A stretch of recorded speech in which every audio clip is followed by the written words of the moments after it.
Have you ever said something to somebody because you genuinely cared and then realized afterward that it didn't land that way? It came off as judgment instead. You walk away from that conversation and your mind just won't let it go, right?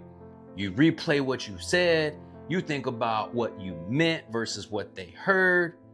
And even though it's over, it doesn't feel settled. That's exactly what happened to me recently. Somebody I care about had recently been on my heart. I was concerned about their health. I was concerned about the direction that they were going and what the long-term consequences might look like if nothing changed. It wasn't dramatic or anything, and it wasn't disrespectful. It was just one of those moments where you feel that internal nudge and you know that staying quiet doesn't feel right either. So I said something. I didn't come in aggressive. I wasn't trying to shame them. I wasn't trying to make them feel small. I was very careful with my words. I spoke from concern and I said what I genuinely felt needed to be said. Well, there was never a response. I went on about my day and I got busy with other stuff. At that point, I still didn't even realize fully how it landed because I wasn't even thinking about it. Well, I found out later when somebody else reached out in their defense and told me I was out of line for bringing it up. That's when I realized the message didn't land like I intended it to. It didn't land as care or concern. It landed as judgment.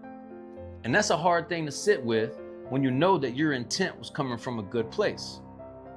But here's what I learned that I think that you could benefit from. Concern without consent can feel like judgment to somebody who's already sensitive around the issue. I didn't get that right away. That hit me when I was told I was wrong for even saying anything. That's when it registered that what I meant as care had been received very differently on the other side. I wasn't prepared to be criticized for something I believed that I said from a pure place. But that's when I felt that internal shift start, right? I could feel that tight feeling in my chest, that energy, that urge to respond and make sure that my intent was understood. And I did respond. I didn't fire back or get defensive though. I apologized for how it came off and I owned that I may have overstepped. I never got a response from that either. No acknowledgement, no resolution. And that's where it started to mess with me. That's when the urge to say more showed up. Like I felt myself wanting to defend my intent instead of just letting it go, right? That's where my ego actually showed up in the discomfort after the apology. And because it was unresolved, I was thinking about the shit the next day too. And that is when we want to call people and we want to retell the story. But we only do that for one reason. We want relief. We're not calling to get somebody else's insight. We're calling because we want someone to take our side. We want to hear, you didn't do anything wrong. They took it the wrong way.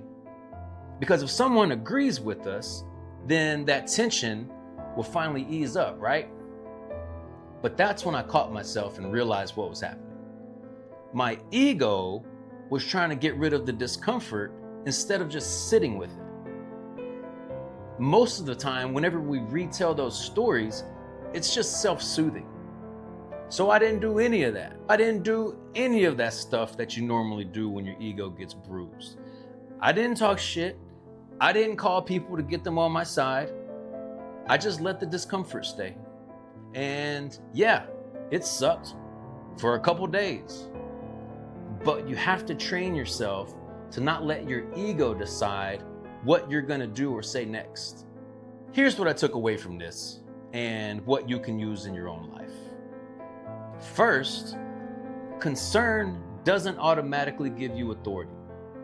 You can care a whole lot and still not be the right person or it be the right moment. Second, how something lands matters more than how it was intended. You see, intent explains you, and impact is what the other person deals with. Third, Ego doesn't usually show up in the moment. It shows up after, when there's no closure, when there's no response or no resolution. Fourth, the urge to keep talking isn't wisdom. It's discomfort looking for relief. And the hardest one for me, right?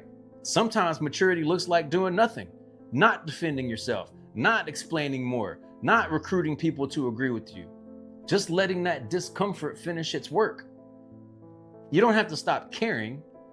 You just have to stop trying to control the outcome. That's the difference between growth and ego. You don't grow by being right. You grow by not needing to be.